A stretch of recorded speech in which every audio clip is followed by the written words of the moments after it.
Oke, bismillah, assalamualaikum warahmatullahi wabarakatuh. Alhamdulillahi rabbil alamin, wassalatu wassalamu ala asrafil anbiya'i wal mursalin wa ala alihi wa sahbihi wa man wasallim ajmain birahmatika ya arhamar rahimin. Masyaallah kan wa ma lam yasha lam yakun, la haula wa la quwwata illa billahil aliyyil azim. Ibu-ibu yang dimuliakan oleh Allah Ta'ala, alhamdulillah kita bersyukur kepada Allah Ta'ala. Pagi hari ini di rumahku Istianah kita dikumpulkan Allah kembali dalam majelis ilmu. InsyaAllah dibukakan pintu-pintu sorga untuk kita semua, dilapangkan rezekinya, diberkahi semua. Kita lanjutkan kajian kita pada pagi ini sampai nomor berapa, Bu? 162 sekarang. Sekarang 163. Bersalaman.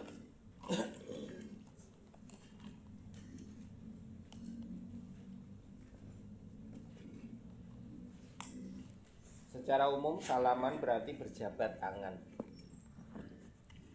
yaitu dua orang yang saling mengulurkan tangannya dan memegang telapak tangan yang lainnya.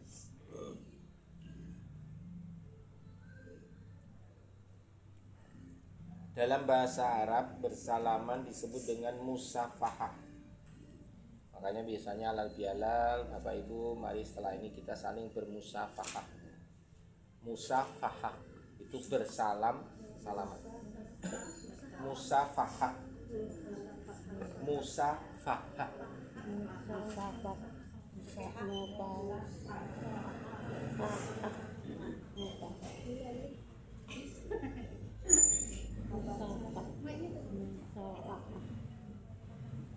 Mulanya jabat tangan merupakan kebiasaan penduduk Yaman yang kemudian mendapat tanggapan positif dari Rasulullah SAW.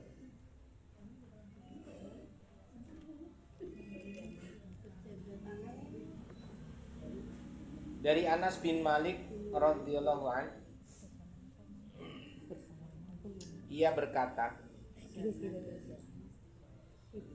dari Anas bin Malik radhiyallahu an, bahwa ia berkata, ketika penduduk Yaman datang,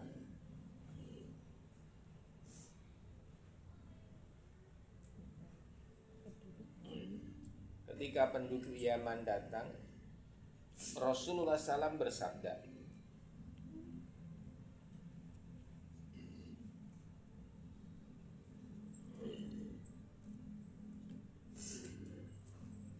sungguh telah mendatangimu orang-orang Yaman. Sungguh telah mendatangimu orang-orang Yaman.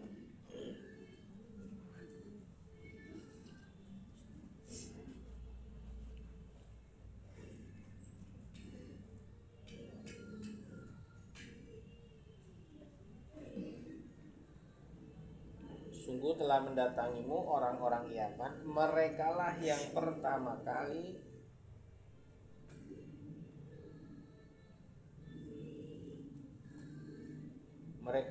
pertama kali datang dengan berjabat tangan. Merekalah yang pertama kali datang dengan berjabat tangan.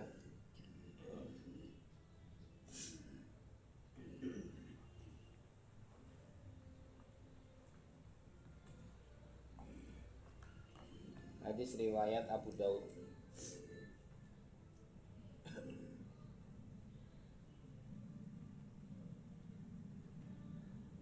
Selanjutnya dari Salman Al-Farisi radhiyallahu an. Dari Salman Al-Farisi radhiyallahu an,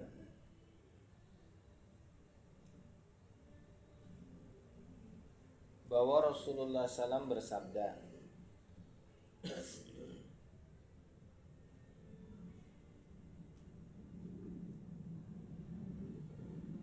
sesungguhnya seorang muslim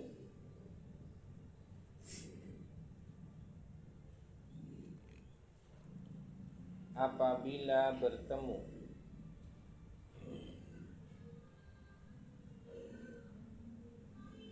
dengan saudaranya lalu menjabat tangannya,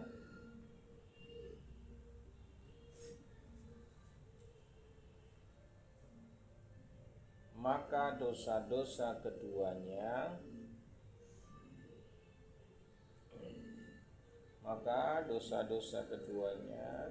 akan gugur sebagaimana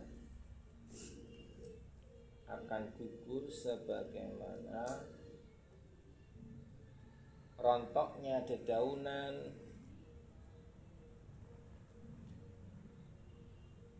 dari pohon kering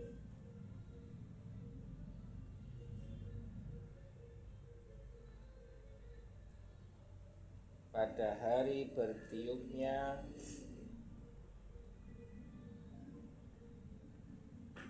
angin kencang.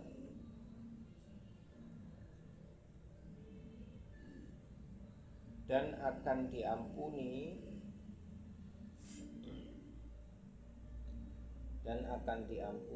dosa keduanya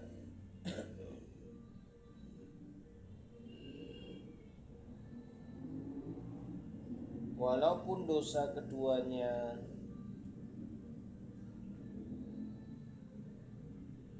seperti buih di lautan.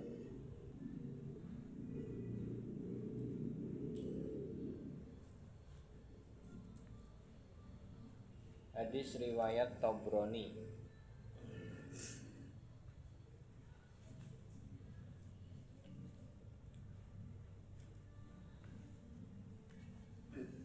Dari lagi Abu Al-Bara radhiyallahu an,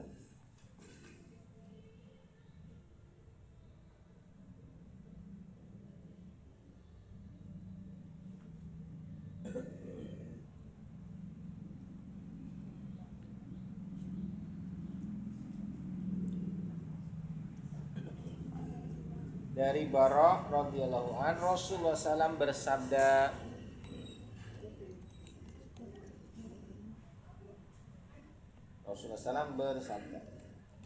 tidaklah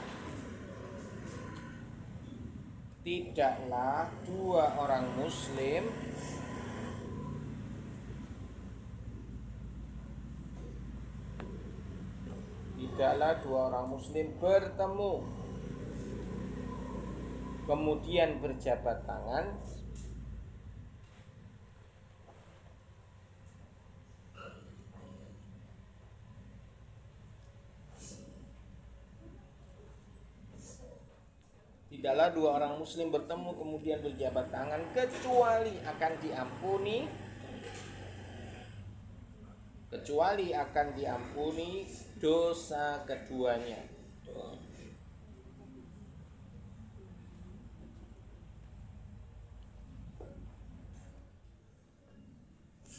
selama belum berpisah.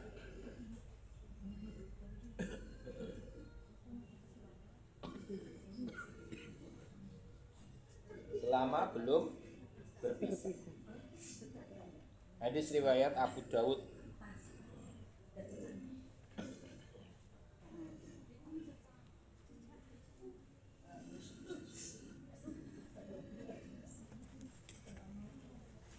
Ini ya Bu tentang hadis-hadis berkenaan dengan bersalaman. Sedikit lagi ya, sementara batasan salaman adalah untuk sesama jenis. Jadi bersalaman dengan sesama jenis, perempuan dengan perempuan, laki dengan laki-laki. Bolehkah laki dan perempuan salaman? Boleh enggak? Boleh kalau yang muslim. Ini jawabannya boleh asalkan mahramnya. Itu jawabannya. Jadi laki perempuan boleh enggak salaman? Boleh asalkan masih semahram. Misalkan anak sama orang tua, ya. Jadi cium tangan, salaman sama kakek neneknya, sama Pak D, bule, omnya, tantenya, itu boleh. Ya. sama saudaranya, kakaknya, adiknya, ini namanya mahramnya. Jadi boleh salaman lawan jenis asal masih satu mahram. Mahram itu yang tidak boleh dinikah. Kalau muhrim apa artinya? Perjalanan haji. Orang yang pakai baju ihram. Nah, itu namanya muhrim. Orang Islam namanya muslim. Orang mukmin namanya mukmin. Orang kafir namanya ya kafir ya. Orang yang melakukan syirik namanya musyrik kan gitu ya. Orang yang nifak namanya munafik. Orang yang pakai baju ihram namanya muhrim ya gitu ya. Jadi jangan salah. Mukimin itu orang yang bertempat tinggal. Jadi misalkan orang-orang Saudi mukimin di sana, tinggal di sana. Misalkan anak mahasiswa tinggal di Saudi atau di Mekah Madinah, mereka di sana mukimin. Artinya apa? Mereka bertempat di sana, bermukim di sana. Namanya mukimin. Nah, kalau di sini tuh misalkan ada orang-orang dari luar Jawa, kebetulan ada tugas di sini atau kerjaan di sini, mereka kos atau kontrak, nama disebut mukim, ya, mukimin. Nah, kembali ya Bu, berkaitan dengan salaman. Jadi orang salaman itu pahalanya besar. Dulu nggak ada tradisi salaman. Di zaman dulu, zaman para jahiliyah, apalagi zaman sebelum Nabi Muhammad, nggak ada salaman-salaman. Baru salaman itu ada dibawa oleh orang-orang Yaman. Kebiasaannya salaman. Dan akhirnya dibolehkan Nabi dan menjadi sunnah. Bahkan keutamaannya luar biasa. Barang siapa bersalaman antara satu dengan yang lainnya di saat bertemu, Allah gugurkan dosa mereka sebagaimana daun kering rontok diterjang angin yang kencang. Jadi anginnya banter, godongnya itu rontok. Nah, itu sebagaimana dosa-dosa digugurkan seperti daun yang berguguran bagi orang yang salaman. Dan sebanyak buih di lautan dosa mereka juga diampuni. Syarat ketentuan berlaku ya. Jadi dosa kecil, bukan dosa besar. Karena dosa besar salaman tok ya di situ hilang ya nggak mungkin. Ya, ini harus dipahami. Bahkan di hadis yang berikutnya tadi, siapa yang salaman selama mereka belum berpisah, Allah ampuni dosa-dosanya. Yang dimaksud di sini bukan salaman gak dicabut, bukan ya. Jadi salaman berarti cik ning kono bareng. Selama mereka belum berpisah, gitu ya. Misalkan tadi ya Ibu kesini kan salaman itu tadi. Itu digugurkan dosa selama kita belum berpisah. Nangko nek wis berpisah wis rampung. Jadi yang dimaksud bukan kita selama jabat tangan kemudian ojo dicepat Bu dosane gugur kan, dulu pemahamannya gitu ya. Jadi salamannya ojo dicopot, selama dipegang maka gugur dosa mereka. Bukan, maksudnya habis salaman mereka berdua masih bersama, mereka masih di situ. Nah, maka Allah ampuni dosa-dosa mereka sampai mereka berpisah. Itu ya Bu ya. Jadi pemahamannya seperti itu. Juga jangan sampai kita salaman suwi banget dicekeli. Ya, enggak usah ya.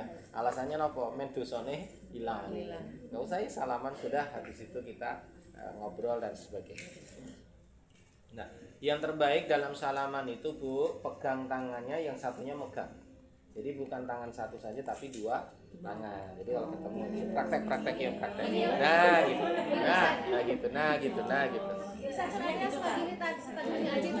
Oh, enggak, itu enggak salaman. Ingat ya, bukan salam tempel. Salam tempel cuma bikin gitu. Ya. Ya, pegang sama. Ya, betul dua-dua. Iya, cuma gitu kan.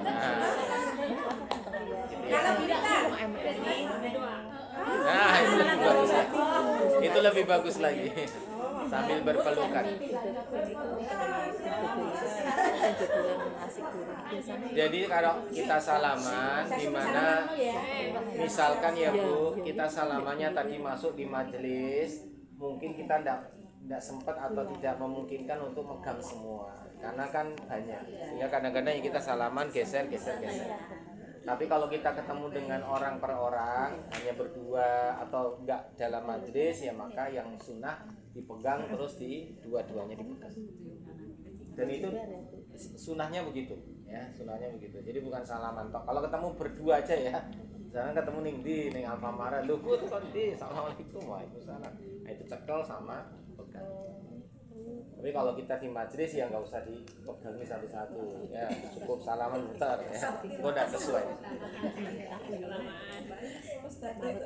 Dan salaman itu di mana kita bertemu.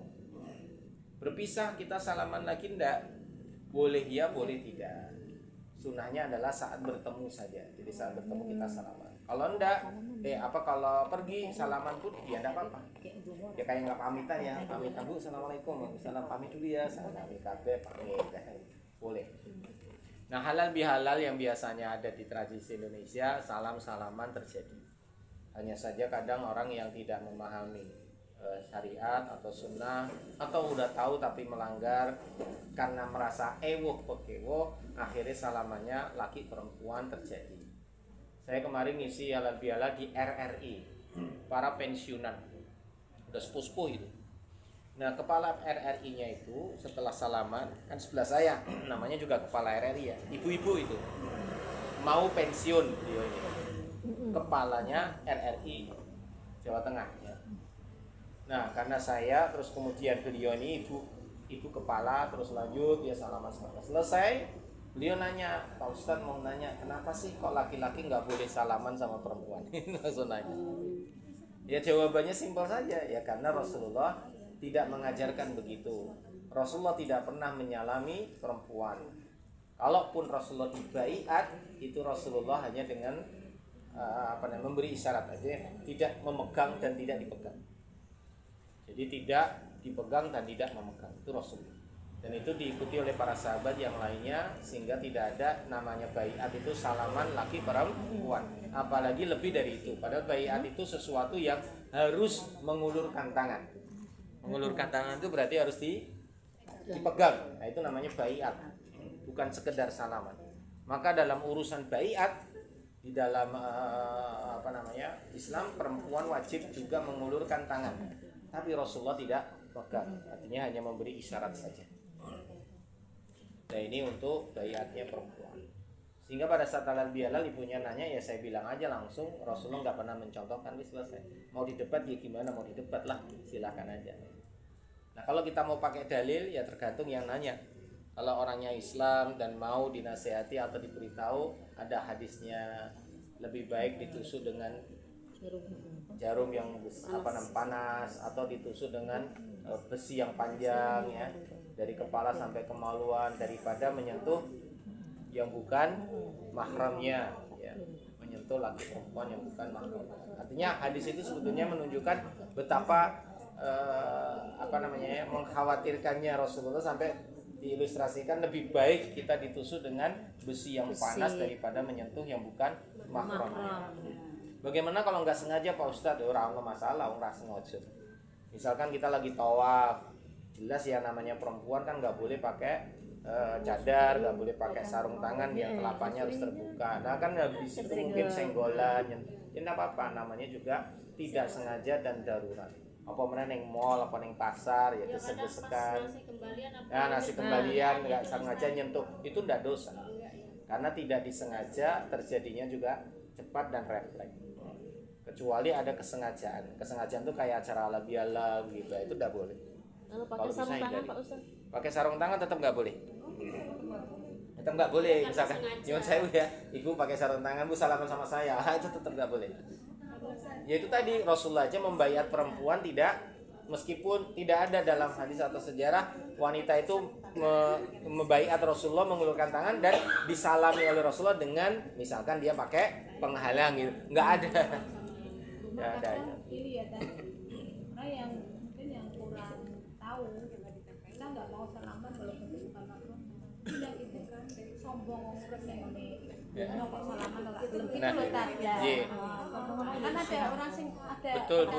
Dan itu banyak sekali. Bahkan zaman saya dulu waktu masih SMA, masih mahasiswa, saya belajar tentang ini. Itu saat di kampung halal bihalal saya tidak mau salaman. Itu langsung dikatakan Pak Farid bukan Pak Farid, Mas Farid itu ngomongnya ekstrim gitu. Zaman dulu ngomongnya ekstrim. Yang kedua radikal. Yang ketiga eksklusif. Zaman saya masih mahasiswa. Kenapa? Zaman dulu orang yang pakai jilbab sedikit, orang yang menjalankan syariat Islam dengan benar juga masih sedikit. Orang itu memandangnya negatif. Tapi sekarang karena Islam sudah mulai banyak difahami, yang pakai jilbab jauh lebih banyak, kemudian keilmuan juga sudah semakin berkembang, sehingga sekarang udah pada paham. Sehingga kalau saya di kampung lagi, kan saya biasa sekarang dipanggil di kampung yang sama, yang dulu mencaci saya, ya, mengatakan saya radikal, ya teroris, ya eksklusif. Sekarang malah sering undang saya untuk halal bihalal di situ. Jadi manggil saya, Mas Farid, ayo ngisi halal bihalal yang kampung di tempat yang dulu kita dibesarkan di sana. Nah, habis itu kan mesti salaman ya. Saya tetap gini, dan mereka tidak ada yang protes, gak ada yang, karena mereka juga sudah paham. Bahkan mereka pun juga nggak salaman dengan yang lain. Jadi sudah banyak pemahaman. Jadi memang semakin lama perkembangan perubahan itu ya semakin nyata. Sehingga kita nggak usah congkrah di awal, kemudian selamanya congkrah terus kan enggak. Karena beda itu tadi, beda pemahaman atau beda ilmu atau ya wis memang beda kultur. Nah, Enggak boleh. Yang ini seadanya mundur, istilahnya dia tersinggung. tidak apa-apa. Jadi kalau mungkin kita tidak ingin menyinggung dia, ya alasannya saya nggak mau disentuh karena saya pakai wudhu, boleh juga. Itu bisa dijadikan alasan ya untuk kita tidak bersentuhan. Alasannya saya punya wudhu, ya, takutnya nanti batal ya. Nah itu boleh dengan alasan supaya tidak terkena sentuhannya. Nah, wah aku rak penaan nih. Rera salaman aku malah rak penak pakai woh. Ya tetap nggak boleh ya. Jadi kita nggak boleh pakai ilmu ewoh pakai woh gitu ya. Sehingga kita harus tegas ya dalam hal ini. Jadi sini tidak ada kompromi ya, misalkan ya udah kalau kita ini nanti ini ya ndak usah lah. Baiknya kita milih aja. Kalau milih ndak ya ndak aja. Kalau mereka butuh penjelasan kasih tahu gitu aja. Nah masalah mereka terima apa ndak, urusan dia. Ya kayak saya dulu waktu saya dikatakan eksklusif, ekstrim atau radikal itu ya kita kasih tahu aja gitu dalilnya. Nah, mereka nggak terima ya monggo aja. Yang penting pemahaman saya begitu. Hanya satu kampung paham. Dulu waktu SMA Bu, apalagi itu di satu kelas itu tahu bener kalau Farid Joko karena teman saya namanya Joko itu SMA Pak? SMA itu SMA 1 itu sampai kita ini mohon maaf ya sampai dicap pokoknya Farid Joko ki aja nganti kesenggol ya makanya gitu karena nggak mau salaman karo wong wedok. Lah anak SMA kan pakai rok cekak semua kan dulu, nggak ada yang pakai jilbab gitu satu kelas. Nah kami menjalankan syariat waktu itu cingkrang, celananya cingkrang gitu ya, sukanya ke musola dan masjid gitu. Nah itu pernah kejadian ada seorang teman perempuan nggak sadar nggak sengaja ngunduri saya, nyenggol ngunduri kan rasa ngojol. Itu sampai sujud saya minta maaf ya Rin sampai saking letine. Jadi dikira aku teroris kok gitu. Sorry sampai mundur gitu. Padahal itu tidak sengaja. Jadi mereka tuh sampai pandangannya tuh sampai se ekstrim itu kepada kita. Nah sekarang sudah pada ketemu lagi reuni, mereka ini yang dulu satu kelas, bahkan yang pernah nyenggol saya pun sudah pakai jilbab, malah sudah sering pengajian gitu dan suka ngundang saya. Jadi udah anulah, sudah alhamdulillah lah banyak perubahan ya selama hidup. Manusia tidak selamanya sama ya, jadi bisa berubah. Ya. Rasulullah itu membaiat seorang perempuan dan kemudian beliau tidak yang dimaksud dengan baiat perempuan itu bagaimana? Baiat itu artinya diambil sumpahnya untuk setia. Contoh ya besok Bu, bukan contoh, ini kejadian yang akan terjadi besok di Imam Mahdi. Saat Imam Mahdi muncul, maka diwajibkan, bukan sunnah, wajib membaiatnya. Nah, wajib membaiatnya. Membaiatnya itu berarti bersumpah mengangkat dia sebagai pemimpin saya, bersumpah untuk menjadikan dia sebagai pemimpin saya. Nah di zaman Nabi dulu orang yang datang kepada Rasulullah dari negeri Yaman, dari negeri Syam itu berbaiat berarti menunjukkan loyalitas kesetiaan.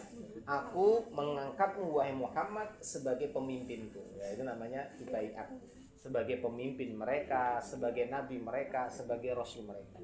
Nah kalau untuk penduduk di luar Mekah, di luar Madinah mereka berbaiat. Kalau untuk orang Mekah Madinah tidak usah.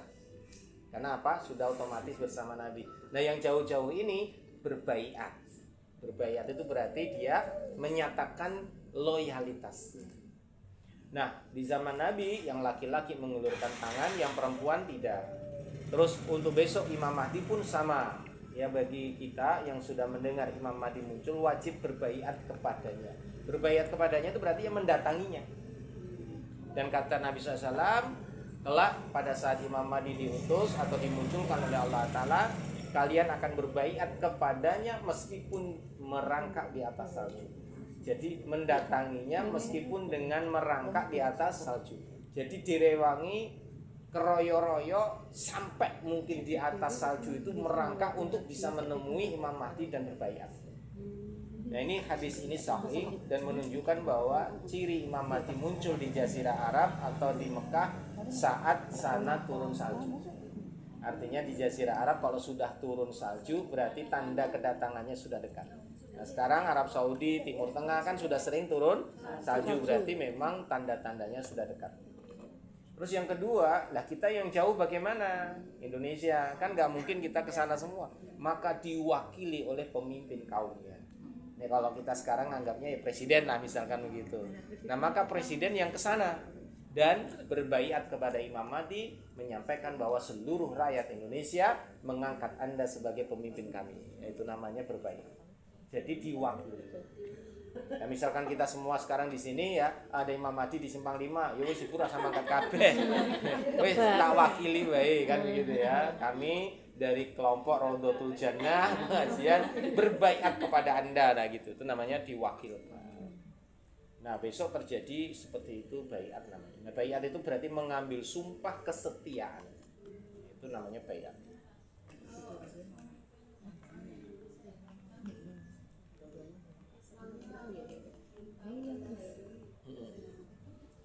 Ya nanti akan mengikuti itu maksudnya apakah pemimpin Indonesia ini tidak ke sana dalam arti dalam tanda petik presiden, maka akan diwakili oleh namanya pemimpin umat.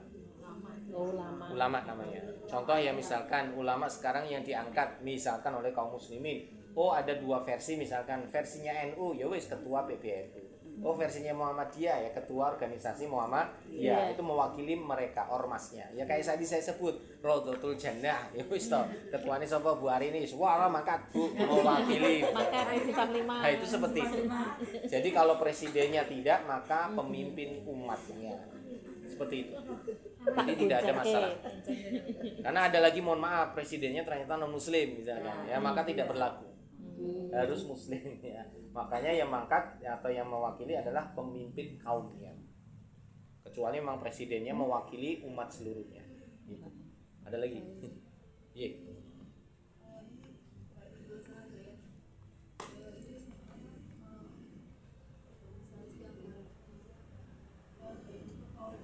Ya, ada baiat.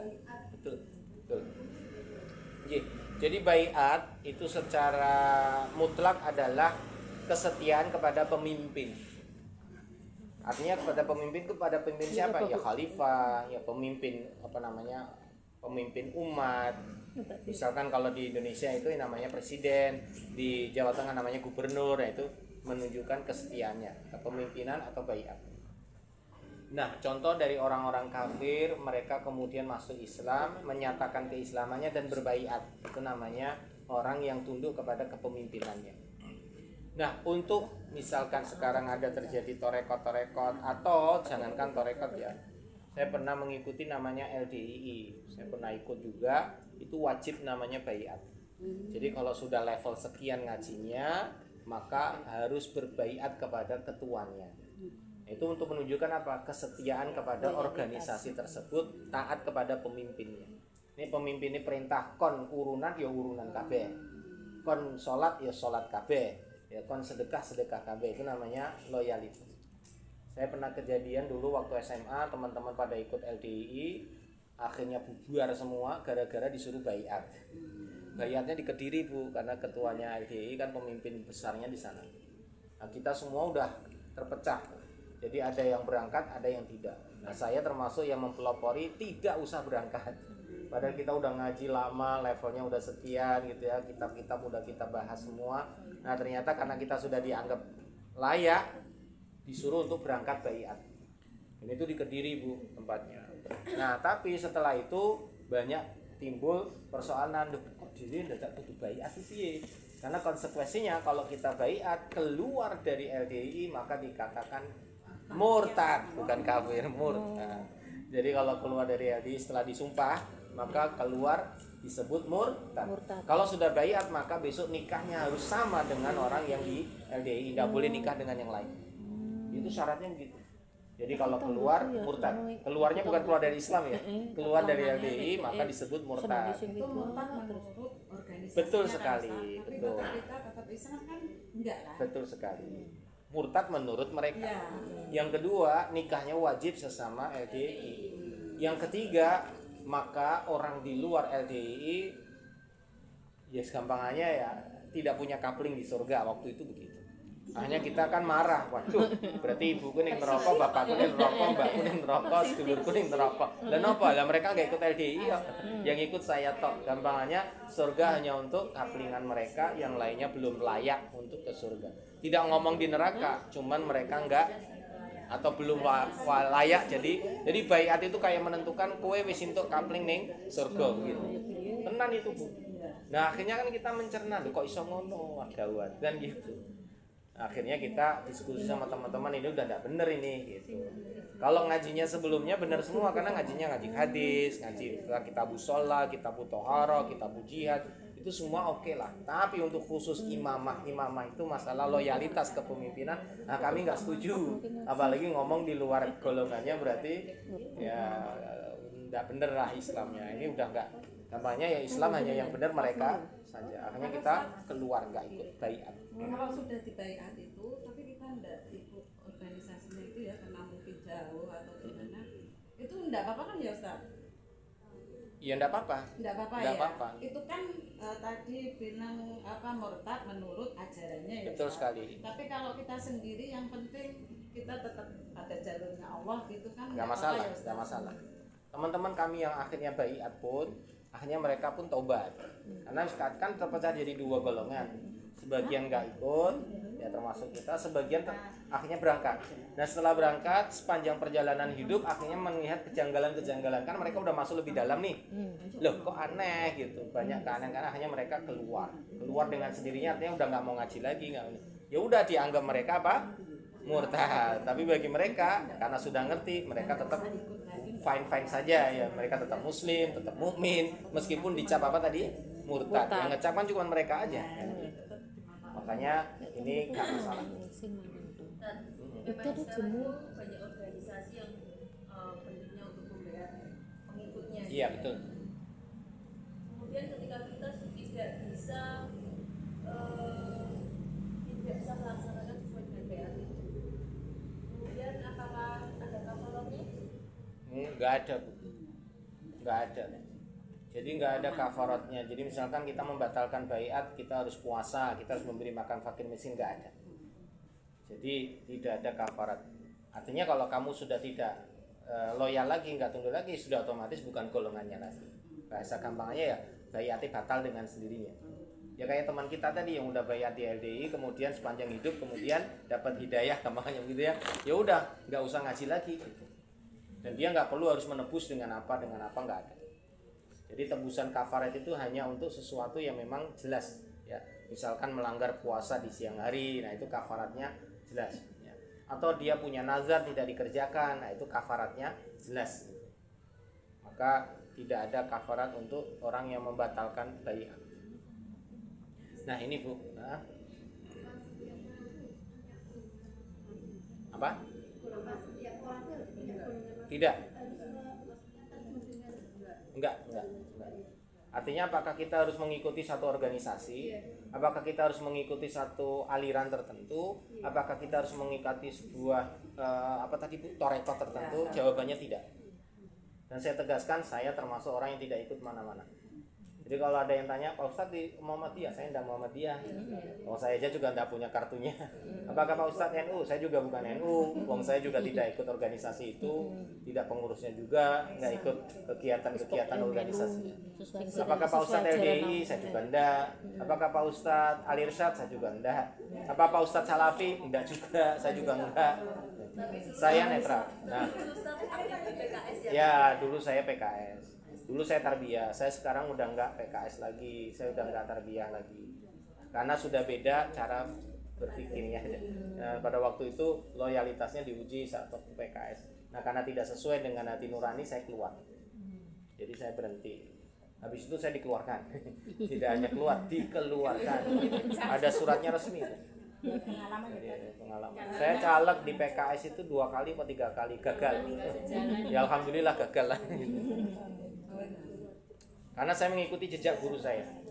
Jadi guru saya namanya Ustadz Kastori itu dulu ketua PK pertama di Kota Semarang. PK namanya dulu ya. Bukan PKS ya, namanya apa? PK kan dulu Partai Keadilan. Habis itu berganti dengan Partai Keadilan Sejahtera. Nah, Ustadz Kastori guru saya sejak SMA, beliau ketua PK pertama kali. Nah, beliau keluar dari PK atau PKS karena tidak sejalan. Akhirnya kami murid-muridnya dikasih pilihan, mau keluar monggo, enggak monggo. Ya, beliau menyampaikan ininya, dalil-dalilnya dan sebagainya. Akhirnya sebagian tetap lanjut di PK atau PKS, sebagian keluar. Nah, termasuk saya mengikuti jejak guru saya, tidak keluar jadi netral. Netral untuk semua golongan, semua partai. Saya bukan PDI, saya bukan PKB, saya bukan PAN, bukan PKS. Saya apa adanya Muslim, wis gitu. Ya tidak apa-apa, awang itu namanya organisasi. Ingat ya Bu, ikut organisasi berarti nggak boleh Ustadz, boleh. Asalkan tidak menjadikan kita ekstrim. Ekstrim itu artinya orang di luar kita berarti salah, itu nggak boleh. Orang di luar kita berarti murtad, nggak boleh. Orang di luar kita nggak boleh masuk surga, nggak boleh. Itu hanya organisasi. Mohon maaf ya, organisasi itu berarti untuk hanya khusus membentuk teamwork atau kepengurusan yang menjadikan metode dakwahnya itu jalan. Jadi organisasi dibentuk itu kan supaya dakwahnya jalan. Muhammadiyah ya tujuannya dakwah, menasihati umat. NU ya tujuannya dakwah, nasihatin umat. Cuman modelnya beda, caranya beda. Cuman begitu aja. Mereka bukan Islam yang baru, bukan agama yang baru. Kecuali mohon maaf, yang paling sesat adalah jika ada organisasi yang mereka menyalahi Quran Sunnah. Contoh, ikut organisasi sholatnya cuma 3 saja. Nah itu berarti udah keliru. Atau Ramadan itu tidak wajib. Wah itu keliru. Atau pakai jilbab, itu nggak wajib itu, nggak usah. Apalagi yang menyarankan untuk gonta-ganti pasangan, kan ada itu alirannya begitu. Nah itu sesat semua. Nah Syiah itu sebagian besar sudah keluar dari Islam. Pertama, syahadat. Syiah itu banyak warnanya Bu. Warna itu maksudnya banyak friksinya atau fraksinya. Jadi ibaratnya nih Indonesia iki artinya partainya yo beda-beda. Ada yang sangat keras, ada yang lembut, ada yang toleran santun. Jadi Syiah itu juga bertingkat-tingkat.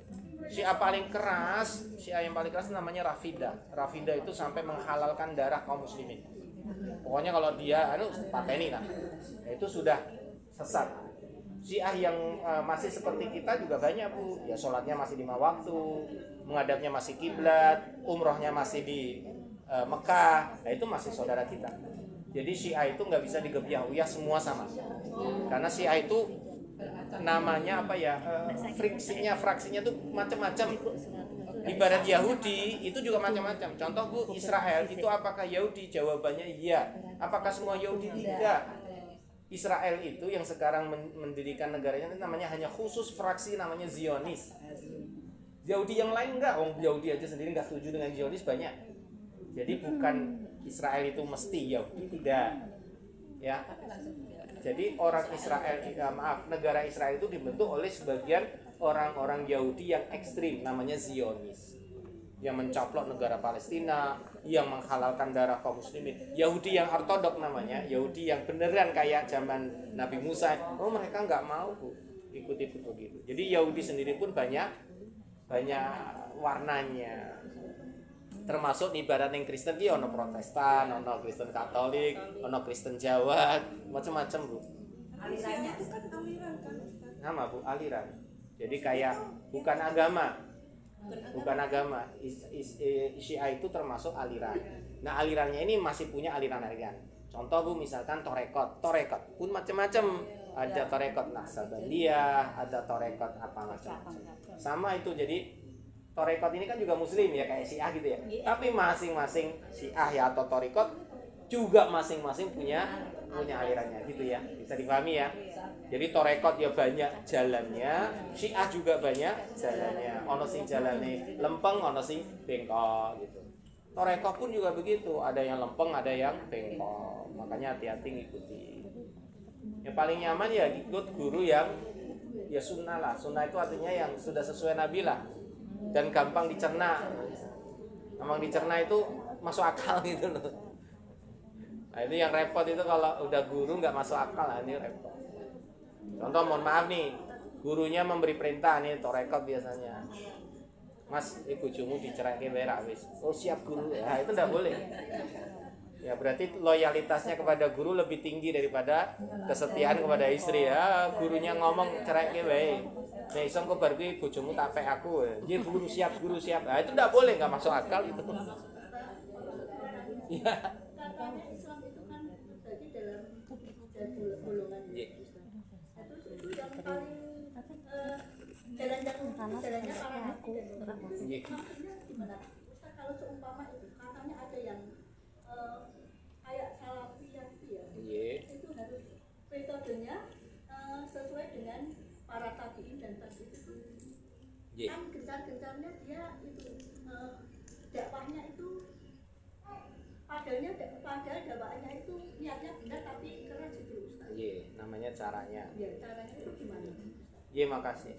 Jadi memang ada hadis Yahudi terpecah jadi 72 golongan. Orang-orang Nasrani juga terpecah menjadi 72 golongan. Nah, Islam terpecah menjadi 73 golongan.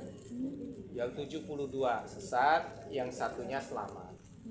Terus sahabat bertanya, yang selamat itu yang mana ya Rasul? Yang ahlu sunnah wal jamaah. Ahlu sunnah wal jamaah itu artinya apa? Mengikuti sunnah dan berjamaah. Berjamaah itu ya berarti bersama kaum muslimin dan menegakkan sunnah, mengikuti sunnah. Nah sunnah itu siapa? Yaitu sunnah itu ada satu, Rasulullah. Yang kedua, para sahabat. Yang ketiga, tabi'in. Yang keempat, tabi'ut tabi'in. Cukup ini. Jadi kalau kita bicara tentang sunnah, kiblatnya 4 ini. Pertama Rasulullah, yang kedua para sahabatnya. Sahabat itu siapa? Yang bertemu dengan Nabi SAW, meskipun sekali. Itu namanya sahabat. Ada orang yang tinggal di Mekah nggak pernah ketemu Nabi, maka bukan sahabat. Ada salah seorang yang dikenal dengan Uwais Al-Qarni. Itu hidup di zaman Nabi, tapi tidak pernah ketemu Nabi. Nah, maka dia tidak disebut sahabat. Jelas ya? Jadi yang namanya sahabat Nabi itu orang yang pernah bertemu Nabi meskipun sekali. Nah, itu digolongkan sebagai sahabat. Karena ada yang tidak ketemu Nabi, maka tidak digolongkan sahabat. Yang kedua, generasi berikutnya yaitu pertama Rasulullah, yang kedua sahabat, yang ketiga tabi'in. Tabi'in itu yang mengikuti sahabat. Tabi'in itu yang mengikuti sahabat. Terus generasi keempat yaitu tabi'ut tabi'in, yang mengikuti para tabi'in. Contoh imam mazhab ya, seperti Imam Malik, Imam Abu Hanifah, Imam Ahmad dan sebagainya itu tabi'in, dan berikutnya tabi'ut tabi'in yang mengikuti para imam mazhab ini. Nah, 4 kurun ini disebut langsung oleh Nabi yang terbaik. Jadi sebaik-baiknya kurun, sebaik-baiknya masa itu adalah 4 ini. Zaman Nabi, zaman para sahabat, tabi'in, tabi'ut tabi'in. Jadi Rasulullah sudah meninggal kan diganti khulafaur rasyidin ya, para sahabat. Kemudian diganti oleh para tabi'in, kemudian tabi'ut tabi'in. 4 ini yang terbaik. Jadi kalau kita mau berguru atau mau berkiblat kepada mereka. Wali para wali ikutnya. Oh, wali jauh banget Bu, nggak masuk di kurun ini. Kayak wali songo macam-macam, udah sekian ratus tahun udah, generasinya udah jauh banget. Nah kembali saya ulangi lagi. Nah maka di antara generasi yang terbaik ini ada namanya mazhab. Mazhab itu ulama yang memiliki kecerdasan melebihi rata-rata, yang menafsirkan ayat-ayat dan sunnah Nabi dan tidak sama dengan yang lain. Dan itu semuanya ada dalil. Contoh, ada dikenal Imam Syafi'i, ada dikenal dengan Imam Malik, ada Imam Hanafi, Imam Ahmad. Dan tidak semua imam-imam ini memiliki cara pandang yang sama tapi diakui semuanya. Contoh yang menarik ya Bu, Imam Ahmad itu gurunya itu Imam Syafi'i. Tapi Imam Syafi'i sama Imam Ahmad berbeda. Nah kan mazhab sendiri. Padahal gurunya loh. Jadi misalkan saya sama Ustadz Kasori, guru saya. Ustadz Kasori ke A, saya ke B. Padahal itu Ustadz Kasori siapa? Guru saya. Jadi muridnya belum tentu sama. Sama ya. Jadi Rasulullah SAW itu Rasulullah. Imam Syafi'i berguru kepada gurunya Imam Malik juga beda. Mereka punya mazhab sendiri namanya. Dan mereka diakui seluruh dunia. Nah sehingga hari ini kalau kita ingin belajar Islam atau menjalankan syariat Islam tidak lepas dari para imam mazhab ini. Karena imam mazhab ini ya guru-gurunya ya tabi'in tadi ya. Jelas ya Bu ya. Maka ikut Imam Syafi'i, ikut Imam Malik, ikut ini berarti sama aja juga dengan ikut para sahabat, ikut dengan Nabi. Nah bagaimana kalau tidak ikut mereka? Lah terus pakai jalan apa? Wong memang jalannya sekarang dari mereka. Paham maksudnya ya? Aku nggak ikut mazhab lah, aku langsung Rasulullah. Lah wong Rasulullah aja juga ditafsirkan mereka. Jadi nggak mungkin gitu loh. Artinya tetap semuanya maka dikenal Indonesia ini mayoritas Imam Syafi'i. Nah kalau di mana di Saudi itu Imam Hanafi. Ada lagi yang di Afrika itu Imam Malik dan sebagainya. Sehingga menjadikan perbedaan-perbedaan itu ada. Nah ini Bu bukan perpecahan. Bukan yang 73 golongan, ini pecah-pecah enggak, bukan. Mazhab itu artinya pendekatan penafsiran yang beda. Contoh, di Imam Syafi'i sentuhan enggak batal wudu, sentuhan batal wudu. Imam Malik dan yang lain tidak batal wudu. Maka di Saudi senggol ya ora masalah.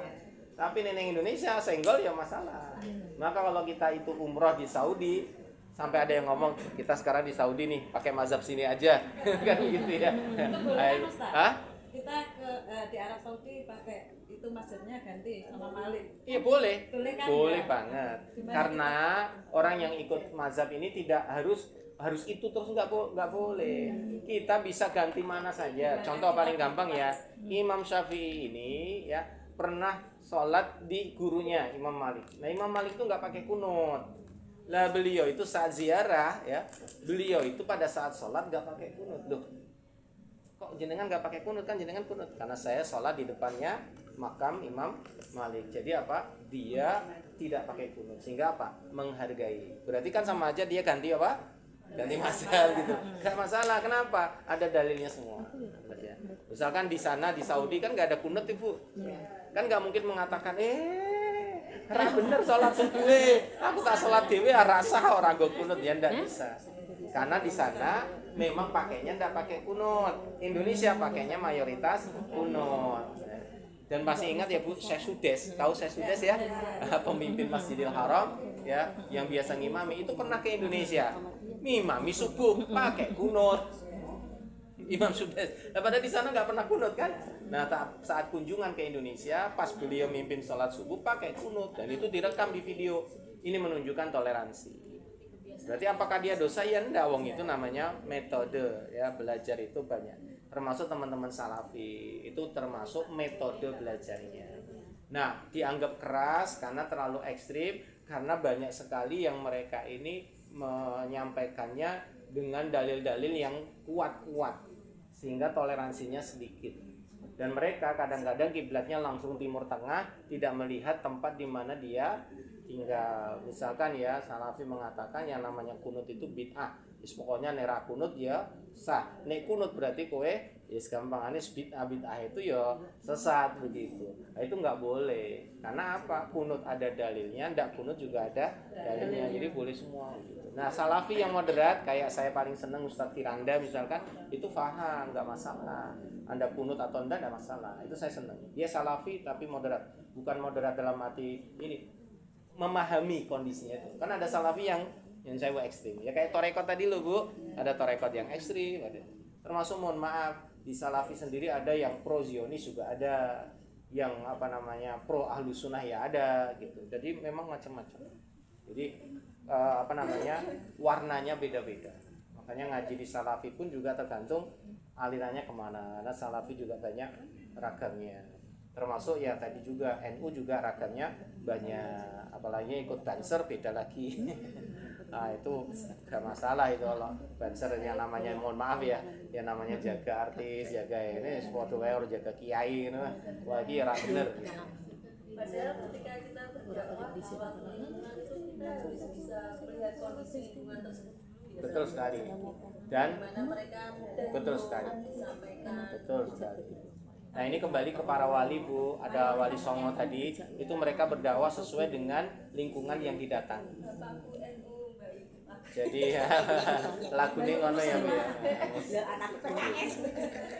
Jadi yang dimaksud dengan satu golongan yang selamat tadi namanya Ahlussunnah wal Jamaah, yaitu yang menegakkan syariat Islam sesuai dengan 4 generasi tadi. Kalau suami pakainya kunut, kalau anak sama istri nggak pakai kunut nggak apa-apa. Enggak apa-apa. Dua-duanya tahunya Asalkan mohon maaf. Boleh Bu, boleh Bang. Boleh Bang. Oke, boleh. Hanya saja mohon maaf nih saya sampaikan. Nah pada saat sholat kita dipimpin, maka ada hadis yang kuat adalah mengikuti imam. Jadi kalau imamnya kunut, kita juga ikut kunut. Imamnya ada kunut, kita tidak kunut. Jelas ya. Jadi jangan sampai misalkan bapak atau suami itu sholat dia pakai kunut, kita nggak pakai kunut, diem aja. Ya enggak. Karena imamnya pakai kunut ya kita ikut kunut, mengikuti. Nah ternyata kita kunut. Nah ternyata imamnya nggak kunut, ya kita ngikuti dia nggak kunut. Contoh tadi loh, kita lagi umroh di Saudi, imamnya nggak ada yang kunut. Kan nggak mungkin imamnya nggak kunut kita begini sendiri, nggak mungkin kan? Yang ngikuti imam. Jadi imam itu untuk diikuti. Meskipun mohon maaf imamnya salah. Contoh kudune isya itu 4 rakaat, mung telung tok, dia melu sampai telu sampai bar. Nah nanti ditambahi 1 rakaat lagi, habis itu sujud sawi. Pokoknya ngikuti imam. Ojo nganti lo imamnya salah telu tok tak lanjut dhewe ah. Dan itu yang terjadi di zaman Nabi SAW. Benar sholat asar Rasulullah itu 2 rakaat saja. Dan para sahabat habis itu yang ngikuti sampai salam bingung. Kasak kusuk gitu. Tadi sholatnya 2 apa? Enggak Apa ada yang salah ya gitu. Nah, para sahabat itu cuma kasak kusuk nih nggak berani nanya langsung sama Nabi. Oke, wo, istilahnya kan. Nah, setelah Rasulullah bangkit berdiri keluar masjid dikejar oleh seorang sahabat yang tidak dikenal. Sahabat ini tidak Abu Bakar, bukan sahabat besar, dikejar dan Rasulullah ditanya, "Ya Rasulullah, apakah pada saat sholat tadi Jibril datang memberitahu perubahan tentang jumlah rakaat?" Dan maksudnya gimana? "Mohon maaf ya Rasul, tadi sholatnya cuma 2 saja." Apakah begitu? Jadi Rasulullah ternyata kayak lupa begitu. Habis itu Rasulullah balik ke masjid nanya sama sahabat yang masih di situ semua itu. Kan menunggu kan. Kasak kusuk rame gitu. Tanya, apakah benar tadi sholatnya 2 rakaat? Iya ya Rasul, kok ape kompak begitu. Apakah tadi ada Enggak ada Jibril datang memberitahu perubahan, enggak ada. Kalau begitu kurang kita 2 rakaat. Akhirnya Rasulullah berdiri dan melanjutkan 2 rakaat, kemudian sujud sahwi dan salam. Enggak diulang ya, Bukan diulang. Jadi lanjut. Tadi ini jenengan kurang, bukan diulang tapi lanjut. Nek kelebihan ya wis. Nah bener. Nah, nek kelebihan tuh misalnya sholat maghrib telu kok delala papat delala ya. Lah wis, ra iso mungkin dihilangi kan? Karena kelebihan. Kalau udah kelebihan nggak bisa dikurangi. Kalau kurang harus ditambah, bukan diulang. Nah ini menunjukkan bahwa Rasulullah itu manusia, bisa lupa. Apanya? Nah kelebihannya taunya pas apa? Kalau pas sholat ya sujud sahwi. Tapi kalau sudah selesai, wis lagi masak, astagfirullah, mungkin ya sudah, nggak usah, sudah selesai, dan itu sah sholat. Kecuali di saat kita sholat baru ingat, aduh ya Allah, kita mau ketambahan siji, maka sujud sahwi. Ya, gitu, jelas ya. Jadi kita bisa dilalaikan karena kita memang manusia. Sekelas Nabi juga begitu. Meskipun ada yang protes, loh Nabi kok sholali gitu ya. Ya itu menunjukkan kelebihan Nabi, bahwa Nabi itu manusia bukan malaikat gitu loh. Berarti Nabi itu bisa lupa, apalagi kita. Dan itu bisa menjadi contoh kalau suatu saat terjadi seperti itu ada contohnya gitu loh. Itu Jadi kelebihannya di kalau mau situ. menyambung kurangannya kita omong-omong dulu nggak apa-apa. Nggak apa-apa. Ustaz, ya? Lah tadi Rasulullah ngomong. Ngomong. Kan ngomong tuh tadi sama para sahabat. Apakah betul tadi Kurang sholatnya siji ya duha? berarti Ya. siji tok. Langsung Siji tok. Iya. Diawali dengan sama ya takbiratul ihram, Iya, kemudian langsung. baca Al-Fatihah. Iya. Kalau itu rakaat terakhir ya udah Al-Fatihah saja, nggak ada surat. Habis itu tinggal ruku, sujud, maka sebelum salam sujud sahwi. Ya, supaya sah. Kalau biasanya imam kan lupa tadi ada Ya. ya 4 rakaat tapi baru ngerjakan 3. Biasanya makmum kan anu ya, tahu. apa itu ngucap apa ya? Subhanallah. Gitu. Lah kan nanti terus berdiri lagi. Iya. Enggak apa-apa kan ya Ustaz? Ya memang harusnya begitu. Nah, tapi kalau misalnya Nggak mau imamnya. enggak dengar ya. Nah, nggak dengar. Terus kita tetap ngikuti Lanjut imam. ngikut imam Oh, sampai selesai.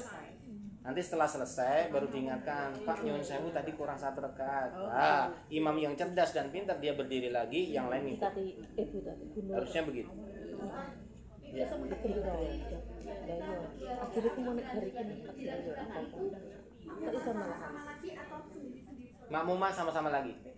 Contoh tadi kalau kita sholatnya berjamaah ya, nah Rasulullah bareng lagi sama para sahabat. Jadi Rasulullah 2 rakaatnya nambah, kan tadi cuma 2 nih asar.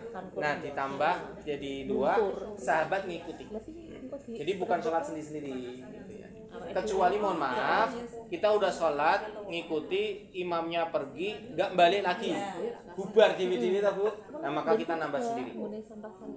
Karena apa? Imamnya udah nggak kembali lagi, nggak mimpin kita lagi, ya sudah. Berarti kitanya yang berdiri kemudian untuk sholat lagi sendiri, ya nambah sendiri.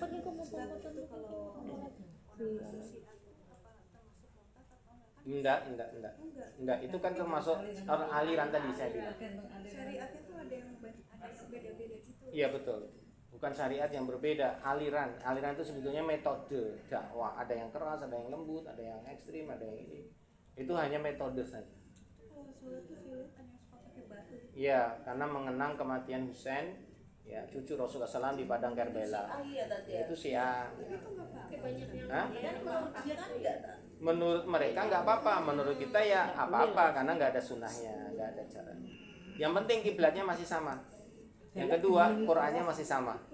Yang ketiga, syahadatnya masih sama. Nabinya masih sama. Tapi kalau udah ngakuin nabinya beda, kiblatnya udah beda, itu bukan Islam lagi. Qur'annya udah beda. Karena ada Syiah yang beda, Bu. Umrohnya nggak ke sana, umrohnya Ka'bahnya bukan di Mekah, Ka'bahnya bikin sendiri. Nah, itu udah menyimpang. Ya, sama kayak kita di tempat kita lah. Ada aliran yang dia tidak mau puasa, sholatnya cuman 3 saja lah, itu aliran sesat. Tapi kalau semua sama, cuman mereka mengkafirkan sahabat Nabi, bagaimana Pak Ustaz? Nah, itu dosa jatuhnya. Ya. Ya, itu nanti kembali kepada yang mengucapkan. Itu namanya tuduhan kan? Oke, jam berapa ini? Masya Allah. Cukup ya? Oke, barakallah. Ya, insyaallah. Moga-moga kita semuanya dilindungi oleh Allah Ta'ala. Dilapangkan rezekinya. Dimudahkan semua urusannya. Digugurkan dosa-dosa kita. Amin. Kita tutup dengan alhamdulillah. Doa kafaratul majlis.